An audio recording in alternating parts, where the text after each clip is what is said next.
Bonjour à tous, je suis Magali Girard, je suis la directrice générale du SIX et merci d'être présent pour notre midi webinaire sur une enquête de l'Institut de la statistique du Québec. Ça me fait plaisir de recevoir aujourd'hui Florence Conius et Micha Simard de l'ISQ qui vont nous parler de l'enquête québécoise sur le cannabis. Alors, sans plus tarder, je vous présente Micha Simard, qui est la coordonnatrice des programmes d'enquête en santé publique, et Florence Conius, qui est la chargée de projet qui a travaillé spécifiquement sur cette enquête-là, sur l'EQC. On a vraiment les deux personnes qui ont fait le design du questionnaire et qui ont été en charge de cette enquête-là. Donc, c'est vraiment un plaisir de vous avoir toutes les deux aujourd'hui. Et puis, sans plus tarder, je vous cède la parole. Bonjour tout le monde. Merci beaucoup de nous donner, merci au SIX de nous donner l'occasion de présenter le travail qu'on a fait avec l'enquête québécoise sur les cannabis. Donc, je vais partager l'écran. Est-ce que tout le monde voit bien la présentation? Micha, peut-être tu peux me confirmer? C'est parfait, excellent. Donc, on est ici aujourd'hui pour vous présenter l'enquête québécoise sur le cannabis et un petit peu plus de ce qu'on fait à l'ISQ en lien avec cette thématique-là. Donc, les objectifs de la présentation aujourd'hui, c'est de commencer avec l'enquête en tant que telle. Donc, les objectifs de l'enquête, le contexte dans lequel on l'a réalisé, un bref survol de la méthodologie qu'on a utilisée pour l'enquête, vous montrer les principaux résultats qu'on a obtenus dernièrement. Puis ensuite de ça, aborder le potentiel analytique des bases de données de l'EQC. Je pense que c'est peut-être quelque chose qui pourrait intéresser notre public aujourd'hui. Ensuite de ça, présenter d'autres enquêtes québécoises qui sont disponibles au CADRISC et qui comportent des données sur le cannabis et comment faire donc les principales étapes pour avoir accès à ces données-là. Donc, c'est notre déroulement pour ce midi. Donc, pour commencer, vous présenter le contexte de l'EQC. Donc, l'enquête québécoise sur le cannabis, elle a été réalisée dans le contexte de la légalisation du cannabis au Canada. Donc, on se souvient, la légalisation a été mise en place en octobre 2018. Donc, l'ISQ a eu un mandat qui a été confié par le ministère de la Santé et des Services sociaux pour réaliser l'enquête. L'idée, c'était d'avoir une édition par année pendant 5 ans, dont la première édition en 2018, avant l'entrée en vigueur de la loi encadrant le cannabis, donc pour connaître l'état des lieux avant l'entrée en vigueur de la loi. En 2019, on a refait l'enquête. Elle représentait une période de transition vers l'application de la loi et de ses différentes modalités. En 2020, comme vous pouvez vous douter, on n'a pas été en mesure de réaliser l'enquête en raison de la pandémie de 2019. On l'a faite en 2021, donc les données représentent vraiment l'état des lieux après l'entrée en vigueur au complet des lois et en contexte de pandémie. L'enquête de 2022 est en cours de collecte jusqu'à la fin du mois de juin et on travaille déjà à préparer l'enquête de 2023. Donc ça, c'est le contexte de l'EQC. Vous présenter l'objectif général de cette enquête-là. Donc, c'est de fournir une information statistique fiable sur la consommation de cannabis et toutes les habitudes de consommation, donc les comportements qui sont associés à cette consommation-là, et également sur les perceptions de la population à l'égard du cannabis. Et on fait ça chez les Québécois de 15 ans et plus. Plus spécifiquement, pour le QC 2021, on voulait estimer les prévalences de consommation et des différentes habitudes de consommation, mesurer également les perceptions, les normes sociales en 2021 et évidemment, après 3 ans, analyser l'évolution autant de la consommation et des normes sociales en lien avec le cannabis. Pour 2021, effectivement, on avait un objectif spécifique supplémentaire, c'était de mettre en relation les résultats de cette enquête-là, de cette édition de l'enquête, avec les différentes conséquences que les Québécois ont vécues en lien avec la pandémie. Au niveau de la méthodologie, brièvement, Donc, l'enquête québécoise sur le cannabis, elle vise les personnes de 15 ans et plus vivant dans un logement non institutionnel au Québec, à l'exception des régions du Nunavik et des terres criques de la baie James. Elle est basée sur un échantillon qui est stratifié selon la région socio-sanitaire du domicile, le sexe et l'âge, et l'échantillon est tiré à partir du fichier d'inscription des personnes assurées de la RAMQ. La collecte se déroule à chaque année à la même période, entre février et juin. Et à travers les 3 éditions qu'on a eues jusqu'à maintenant, là, on a des nombres de répondants qui ont varié. Pour 2018 à 2019, autour de 10 000 répondants et 14 000 à peu près pour 2021. Ce qui fait que nos taux de réponse pondérés ont varié entre 59 et 66 d'une année à l'autre. Maintenant, pour les résultats. Dans un premier temps, on s'est intéressé, on a demandé aux Québécois à quel point ils estimaient qu'il était socialement acceptable de consommer du cannabis à location. Donc, si on regarde les données de 2018, on peut voir ici qu'à peu près la moitié des gens ont répondu qu'il était tout à fait ou plutôt acceptable de consommer du cannabis. Puis à peu près l'autre moitié qu'il était tout à fait ou plutôt inacceptable de consommer du cannabis. Ces données-là ont varié dans le temps. On voit qu'entre 2018 et 2019, là, il y a eu un bond dans l'acceptabilité sociale. En 2019, c'est presque 62 % des gens qui ont dit que c'était maintenant acceptable. Et on voit que c'est pas mal la même chose pour 2021. Donc, c'est vraiment une donnée là, qui a varié dans le temps. Maintenant, on a aussi posé la question, que ce soit aux consommateurs ou non consommateurs, quelles étaient leurs perceptions du niveau du risque pour la santé qui était associé à une consommation de cannabis. On a posé 2 questions. Le risque associé à la santé pour une consommation occasionnelle et pour une consommation régulière. Ici, vous avez les résultats pour la consommation occasionnelle. On voit que la plupart des gens estiment qu'il y a un risque minime associé à une consommation occasionnelle de cannabis. Et on voit que depuis 2018, là, cette perception est en augmentation.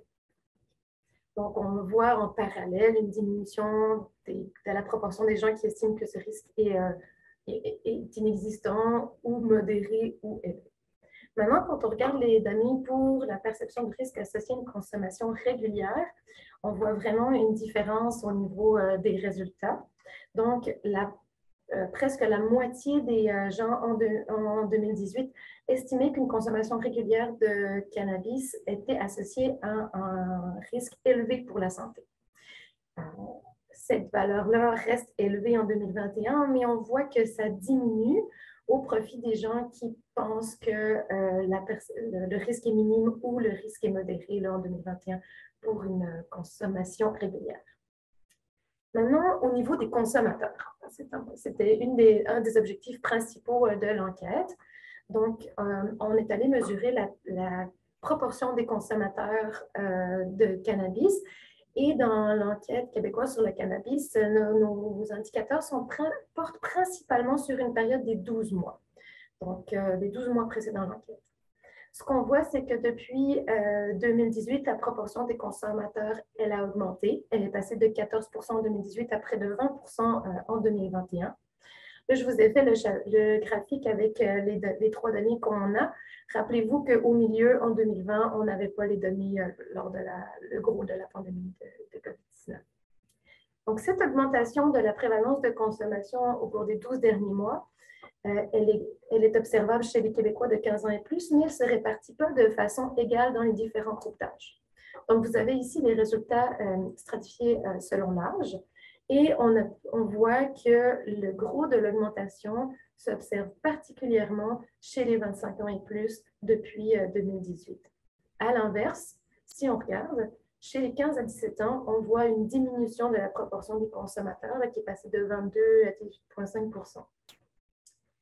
Au milieu, chez les 18-20 ans, 21-24 ans, l'enquête n'a pas été en mesure de détecter des différences significatives dans la proportion des consommateurs. Sachez toutefois que c'est des groupes qu'on a à l'œil. C'est là qu'on retrouve la plus grande proportion de nos consommateurs et on veut voir comment ça va encore évoluer dans le temps. Maintenant, si on pense à 2021, c'est sûr que la proportion de consommateurs a été influencée par ce que les gens ont vécu avec la pandémie. je dis c'est sûr, mais on est allé le vérifier. Donc, on a directement demandé aux consommateurs de la dernière année de quelle façon est-ce que la pandémie avait affecté leur consommation. On a 72% des consommateurs qui nous ont dit que la pandémie n'avait pas eu d'effet, n'avait pas modifié leur consommation. Mais on a quand même un quart des répondants là, qui nous disent qu'ils avaient augmenté leur consommation en raison de la pandémie. Et on a quand même une petite proportion, là, près de 4% des gens qui ont diminué leur consommation en raison de la pandémie. On est allé plus en détail. Là, je vais vous montrer un exemple de ce qu'on a analysé en 2021. On est allé regarder si la prévalence de consommation différait dans certains groupes de personnes qui avaient été affectées par la pandémie au niveau de leur emploi.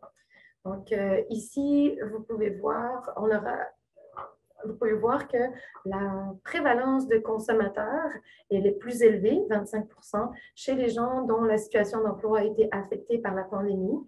Et ça veut dire de toutes sortes, façons que ça soit. On est allé regarder si la prévalence des consommateurs différait chez les gens qui étaient en télétravail à cause de la pandémie ou non. Et dans ce cas-ci, on n'a pas détecté de différence.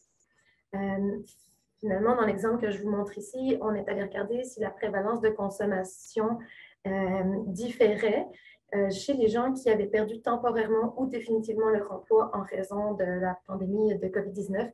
Et c'était le cas là, chez les gens qui ont perdu leur emploi. Là, la prévalence de consommation était de 28% comparé à 22% chez qui c'était pas le cas. Juste un petit rappel ici, les analyses que je vous présente, ce sont des analyses bivariées, c'est descriptif. Donc, ces analyses-là ne tiennent pas compte d'autres interactions plus complexes avec d'autres variables ou des facteurs confondants que d'autres variables pourraient avoir. Donc, je pense entre autres, par exemple, ici au niveau socio-économique, au niveau d'éducation. Donc, il y a d'autres variables qui peuvent jouer dans ces résultats-là.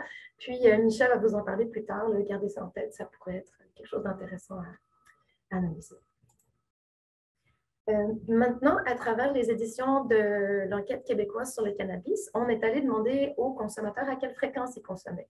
Ça nous a permis de faire un indicateur qui décrit le type de consommateur. Donc, on a principalement les consommateurs quotidiens, les consommateurs réguliers qui consomment à toutes les semaines, les consommateurs occasionnels là, qui est plus à un niveau du mois, et les personnes qui ont consommé moins d'un jour par mois. Donc, lorsqu'on a regardé la proportion de ces 4 types de consommateurs à travers les années, c'est le graphique que vous avez ici, on voit que l'on n'a pas détecté de différence significative là, au niveau du type de consommateur. Donc, ça, c'est toujours intéressant de mettre en parallèle la proportion des consommateurs qui augmente, mais la répartition de ceux-ci en fonction de la fréquence qui ne semble pas avoir fluctué pour l'instant. Ensuite de ça, on a posé beaucoup d'autres questions à nos consommateurs. Une que je vous présente ici, ce sont les méthodes de consommation de cannabis au cours des 12 derniers mois, en 2018, 2019 et 2021. Donc, premièrement, ici, vous voyez la plus grande proportion des consommateurs nous disent avoir fumé le cannabis qu'ils ont consommé. Ce n'est pas une surprise, on sait que c'est quelque chose qui est encore très prévalent, mais on observe quand même une diminution depuis 2018 là, de la proportion des consommateurs qui disent avoir utilisé cette méthode-là. Évidemment, les gens peuvent avoir utilisé plus d'une méthode dans leur dernière année. Donc, je vous ai rapporté ici la proportion des consommateurs qui disent avoir mangé du cannabis. On voit que c'est une méthode qui est en augmentation depuis 2018. Et ici, je vous ai montré à titre d'exemple les résultats pour avoir consommé du cannabis en le buvant. On voit qu'en 2021, il y a une augmentation marquée de cette méthode de consommation. Puis, on peut probablement faire le lien là, avec le fait que ce sont maintenant des produits là, qui sont disponibles plus largement, entre autres, à la SQDC. Je vous rapporte ici 3 autres méthodes de consommation qu'on analyse un peu plus en détail depuis 2019, surtout parce que ces méthodes-là sont liées à des produits qu'on retrouve nouvellement, on va dire, sur le marché. Donc, le vapotage de cannabis, là, qui est en augmentation entre 19 et 21. La consommation de cannabis sous forme de pilules ou gélules, également en augmentation depuis 2019. Pardon, je dis 2021, depuis 2019. Et la consommation là, de cannabis sous forme de gouttes orales Ça, c'est par exemple les atomiseurs, les gouttes qu'on retrouve à la SQDC. Donc, ça, c'est 3 méthodes de consommation qu'on a à l'œil parce qu'elles sont en augmentation et qu'elles font référence à différents types de produits. Je voudrais quand même attirer votre attention ici sur le vapotage. Comme vous pouvez le voir, le vapotage de cannabis est passé de 14 à près de 19% entre 19 et 21, mais c'est surtout le cas chez les plus jeunes, chez les 15 à 17 ans, pour qui c'est passé de 25 à 45% en 2021. Donc, bien que ce soit des produits qui ne soient pas disponibles à la vente légale au Québec, c'est en augmentation et c'est un des indicateurs qu'on a à l'œil en santé publique. On a également questionné nos consommateurs de la dernière année sur le type de produits qu'ils consommaient. Donc, ils pouvaient nous dire consommer des produits qui connaissent plutôt du THC, plutôt du CBD également, mais on leur a aussi laissé la porte ouverte pour nous dire s'ils le savaient ou non, le contenu des produits qu'ils consommaient. Premièrement, regardez ici, là, en 2019, c'est une question qu'on n'avait pas en 2018.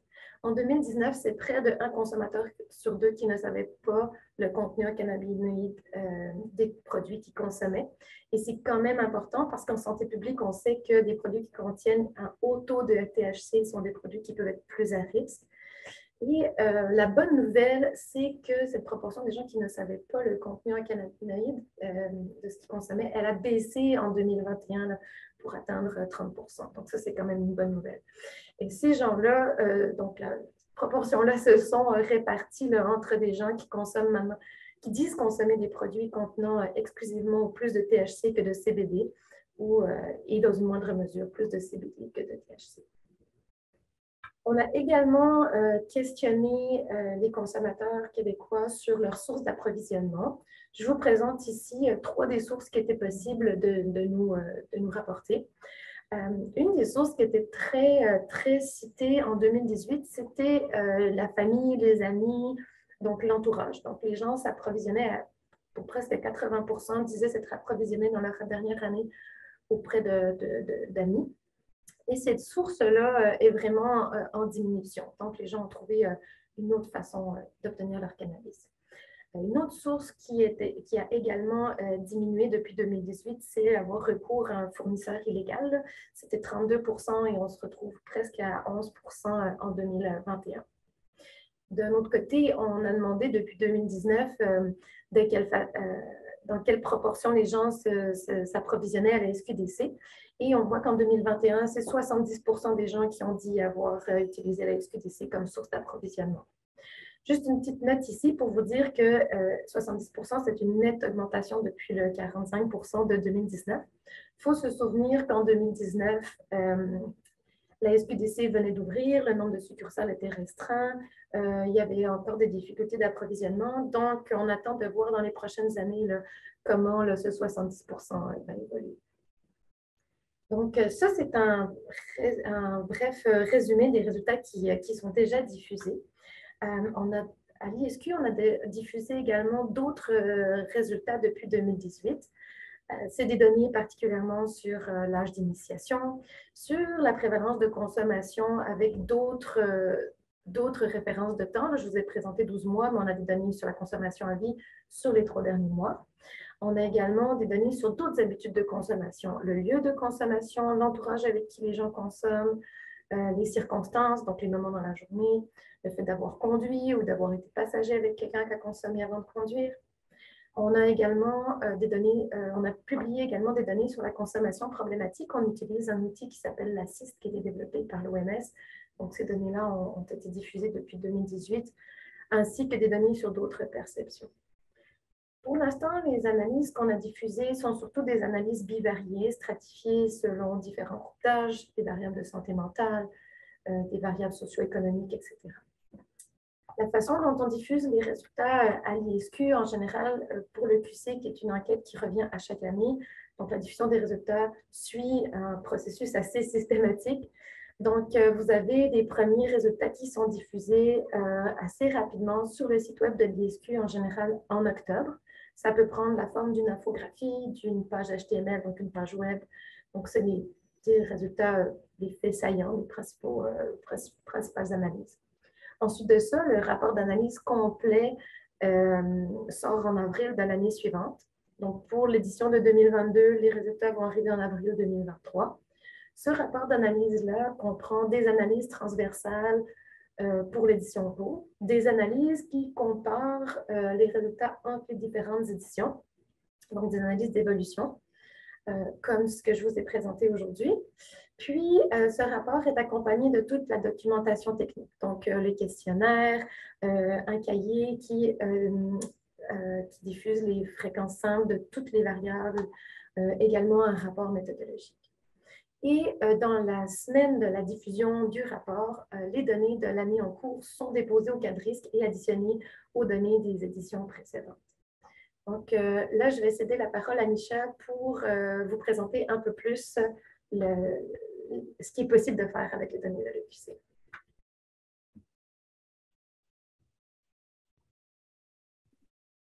Merci. Est-ce que je partage l'écran, Florence? Ou oui, tu peux y aller. Tu continues à toi? Je peux pas. Je peux pas, tu n'y as pas accès. Il faut que toi t'arrêtes. Merci. C'est bon? Ça sera pas long. Donc voilà. On était rendu là. Bonjour. Florence t'a fait un super beau portrait. C'est évidemment que quelques données qui ont été présentées dans les rapports que Florence le rapport dont elle vous a parlé, il y a beaucoup plus d'informations. Malgré tout, nous, ce qu'on fait dans nos rapports, c'est que c'est toujours des analyses bivariées pour faire en sorte que nos données sortent le plus vite possible et qu'elles soient utiles autant pour la gouverne que le grand public. Par exemple, le ministère qui nous mandate pour réaliser ce genre d'enquête va se servir de ces résultats-là, même en bivarié, pour mieux orienter leur surveillance des phénomènes et ajuster leur programme de promotion de prévention. Mais ces données-là ne servent pas juste à ça. Dans les orientations de l'Institut, c'est une des orientations de l'Institut, c'est de partager ces données-là, les rendre disponibles, les partager avec les chercheurs, avec tous ceux, dans le fond, qui voudront les exploiter parce qu'il y a une richesse inexploitée encore. Donc, concernant le potentiel analytique, dans le fond, évidemment, comme vous pouvez le constater, il est possible de réaliser des analyses multivariées qui vont venir tenir compte d'une multitude d'ensembles de facteurs pour pouvoir offrir un meilleur éclairage sur plein de phénomènes qui vont entourer la consommation de cannabis. Ces analyses multivariées-là vont pouvoir aussi tenir compte des pondérations ou des mesures de précision, ce qui est comme un plus pour ce genre d'analyse-là. Si vous avez sûrement plein de questions, pas plein, mais sûrement des hypothèses ou des questions de recherche déjà. Sinon, je vous invite à regarder les conclusions du dernier rapport. Il y a beaucoup de pistes de réflexion si ce genre d'avenue vous intéresse. Ensuite, Florence vous a mentionné qu'on présente souvent nos données selon les groupes d'âge, selon le genre et le type de consommateur, par exemple. Mais il est possible de creuser beaucoup plus ces données-là pour certains types de consommateurs. Pour certains groupes d'âge, par exemple, on a augmenté la taille de notre échantillon pour les personnes de 55 ans et plus. Donc, il serait possible de juste travailler puis essayer d'étudier quelle est la consommation de cannabis chez ces groupes de population-là. Par exemple, les femmes aussi et les hommes, on sait qu'il y a des différences, mais on pourrait vouloir étudier les femmes plus en profondeur. Donc, c'est possible.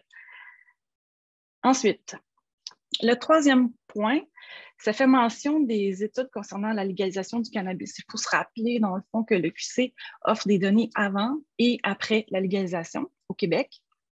On ne peut explorer le lien direct entre la légalisation et la consommation autre que via des comparaisons d'indicateurs dans le temps. Il reste donc encore des avenues d'analyse qui seraient possibles dans ce domaine-là. Par ailleurs, le questionnaire de l'EQC, comme vous pouvez vous en douter, est construit en utilisant pour la plupart du temps des questions qui vont être issues de d'autres enquêtes qui vont être réalisées ailleurs au Canada ou même aux États-Unis.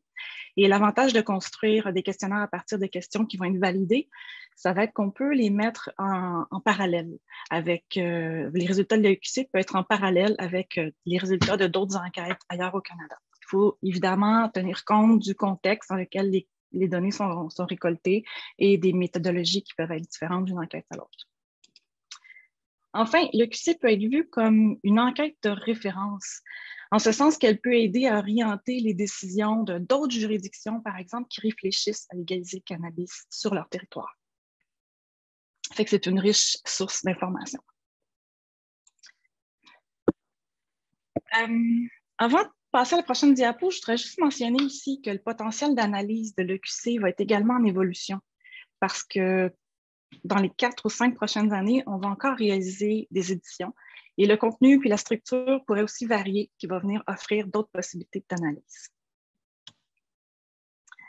L'EQC, pour y avoir accès, en fait, il faut passer par le cas de risque.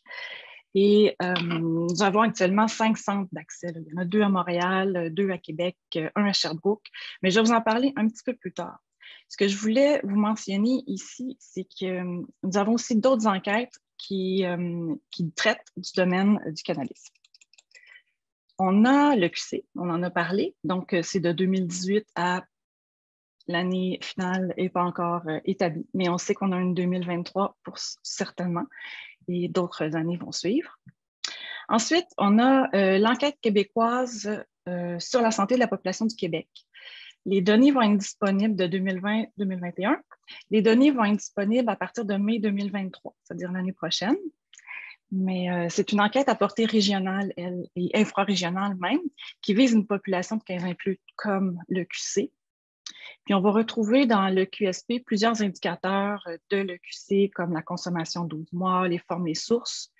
Mais on va retrouver de nouvelles questions aussi permettant de dresser un portrait des consommateurs réguliers, comme la fréquence hebdomadaire ou quotidienne ou l'aide reçue en raison de sa consommation.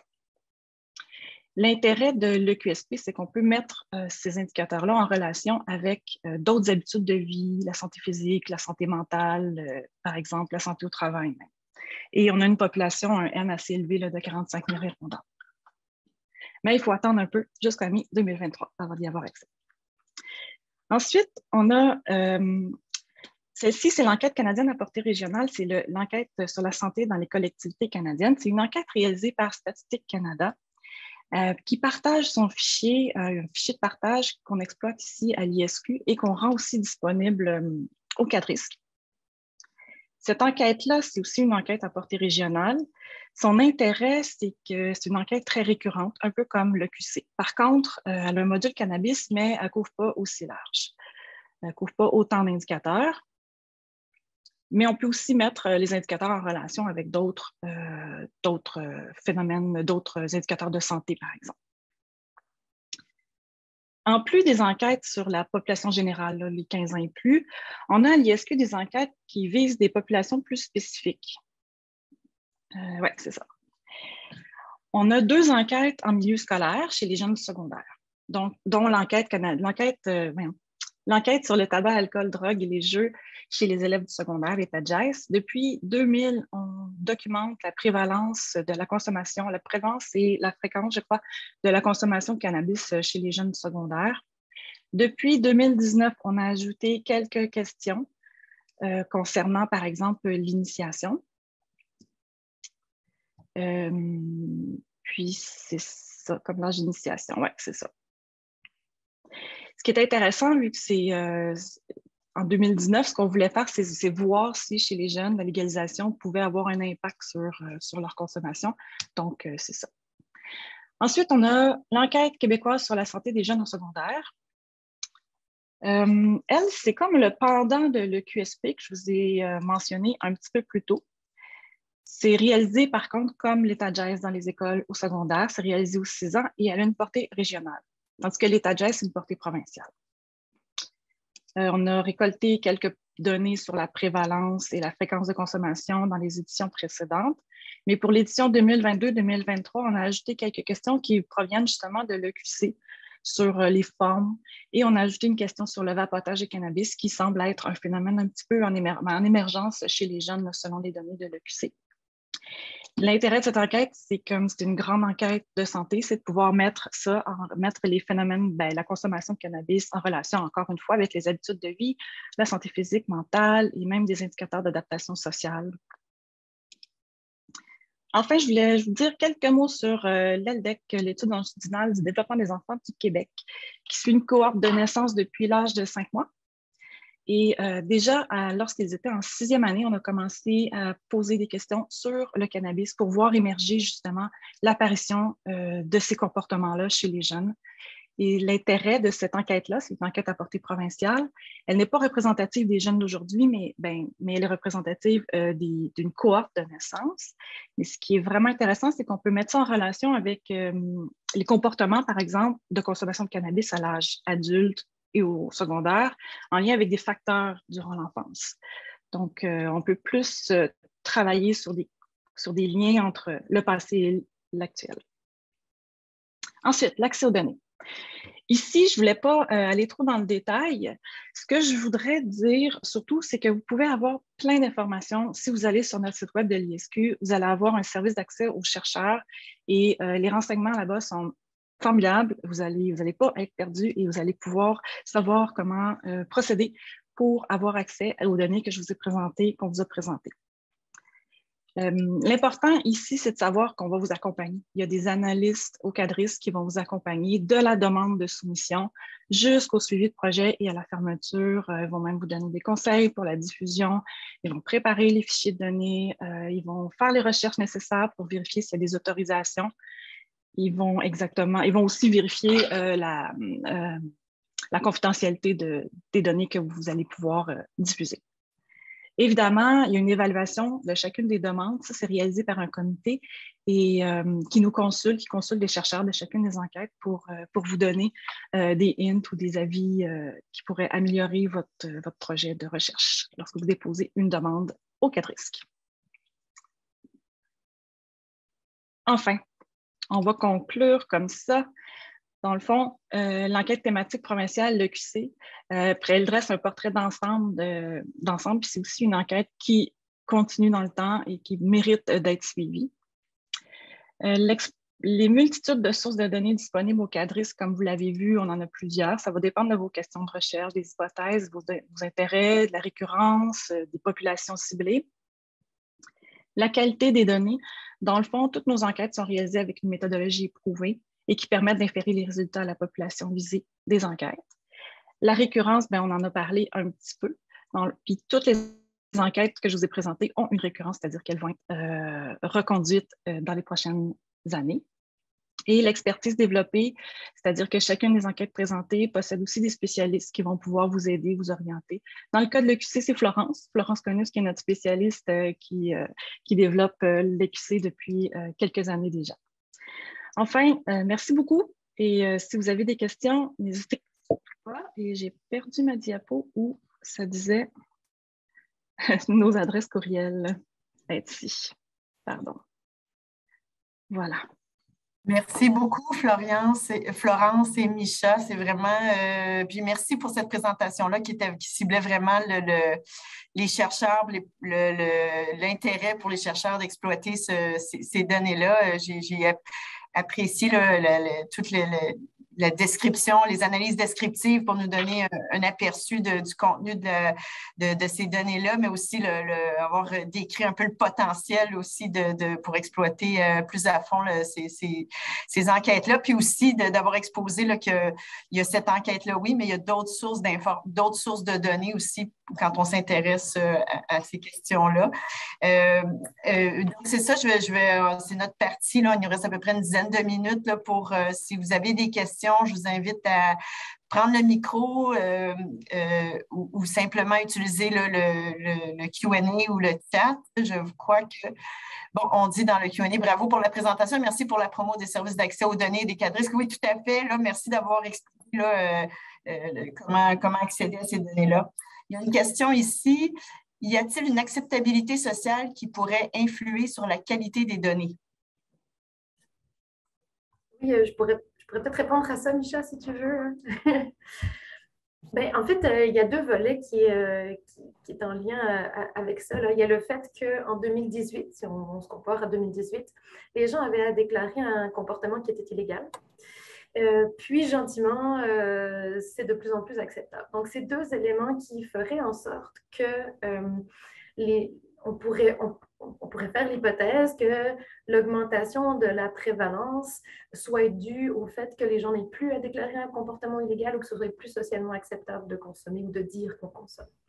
On a considéré ça, puis on a regardé nos résultats comparés à ce qui a été mesuré ailleurs au Canada, donc par exemple par l'enquête nationale sur le cannabis, dans les autres provinces ou pour le Canada en général. Puis aussi ce qui était observé depuis le début des années 2000-2010. Donc, on est arrivé à la conclusion que même si ça se pourrait que ça joue un rôle, on ne pense pas que c'est très important, puis on ne pense pas que ça a comme miné la qualité des données, parce que l'augmentation de la proportion des consommateurs qu'on observe, elle est vraiment sur le même continuum que ce qu'on voyait, mettons, 10-15 ans précédemment. Donc, à titre d'exemple, on n'a pas vu en 2018 ou en 2019, là, je dirais, une augmentation graduelle est passée 2018, là, un grand saut. On n'a pas observé ça, ni pour la prévalence, ni pour d'autres données.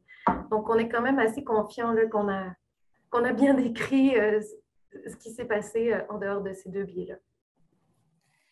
Merci, Florence. Il y a une autre question ici. Existe-t-il des bases en fait, deux questions de la même personne. Existe-t-il des bases de données de l'ISQ reliées aux données de la RAMQ? Première question.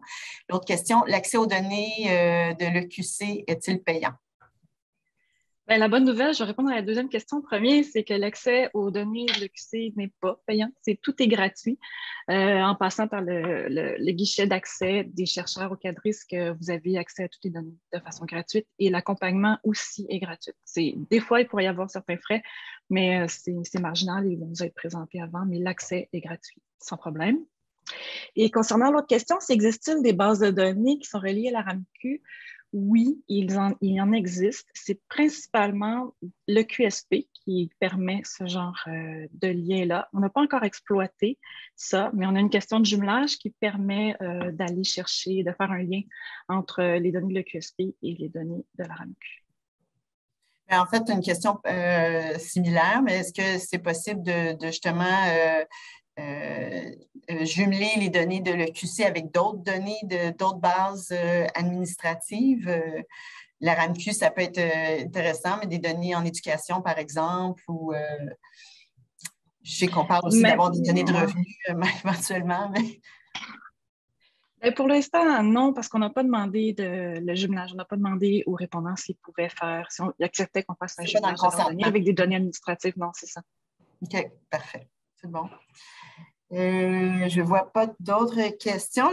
En fait, moi, je me demandais, il va y avoir d'autres vagues ou en tout cas d'autres enquêtes là, qui s'en viennent dans les comme vous l'avez expliqué. Je me demandais des fois, pour des grandes enquêtes comme ça, on va rajouter dans les années ultérieures des volets ou plus de questions sur un sujet spécifique. Je me demandais si vous aviez l'intention pour l'enquête de 2023, par exemple, d'ajouter un volet spécifique sur une thématique qui pourrait être d'intérêt pour vous, pour les chercheurs? Oui, je peux répondre. En fait, c'est déjà le cas.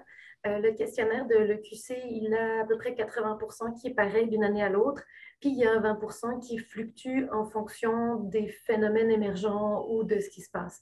Si je prends l'enquête québécoise de 2022, l'EQC de 2022, le module comme ça qu'on a ajouté, c'est sur l'exposition à des messages de prévention ou sur l'exposition à des messages publicitaires. Donc, on a des questions spécifiques là-dessus pour cette édition de l'enquête-là parce que on pensait que peut-être quelque chose se passerait. À l'avenir, ça pourrait être, par exemple, sur le vapotage. Dans le passé, on a eu... l'année passée, on a eu la COVID. On a posé des questions spécifiques sur la COVID. Donc, on a toujours ce 20% là, qui varie d'une année à l'autre. Ouais. Puis, peut-être que dans le futur, ça pourrait être même plus, là, dépendamment de ce qui se passe. OK. Ah, parfait, c'est intéressant, merci.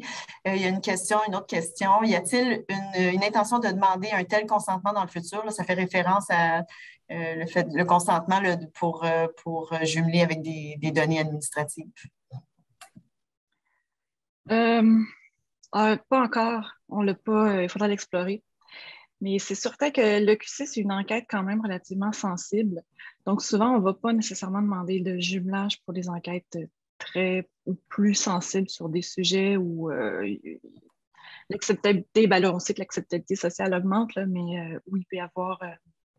dans le fond, Florence, il y a comme des questions aussi qui sont extrêmement sensibles, qui dévient, qui sont illégales même. En fait, des actions, on pose des questions sur des comportements illégaux. Fait que souvent, on ne va pas demander de jumelage à ce moment-là. Parce que...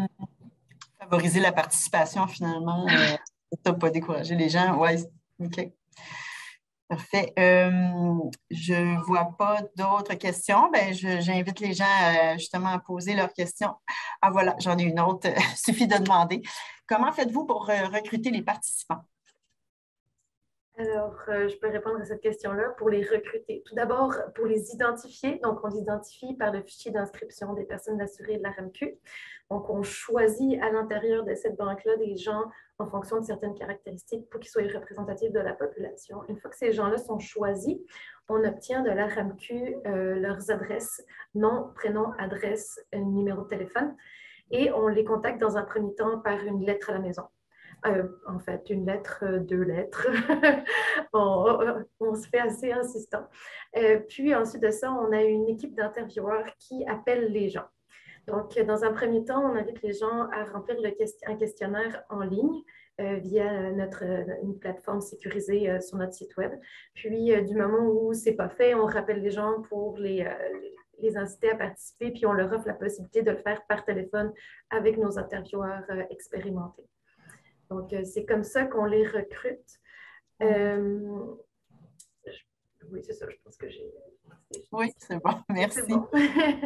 Merci. Ben, je vais laisser encore peut-être quelques secondes pour inviter les gens à poser une autre question. Mais sinon, ben, je vous remercie beaucoup là, pour le temps que vous avez pris. Ah, ben attendez, j'ai une autre question. Là. À quel moment vous leur demandez s'ils consomment?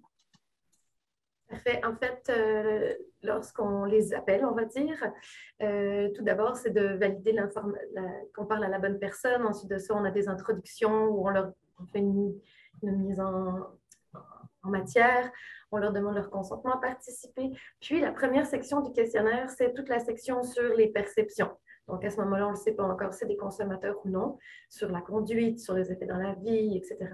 Puis, après, je dirais à peu près au niveau de la 10e question, là, on leur demande s'ils ont consommé au cours de leur vie. Puis, pour ceux qu'on dit oui, on leur demande dans les 12 derniers mois.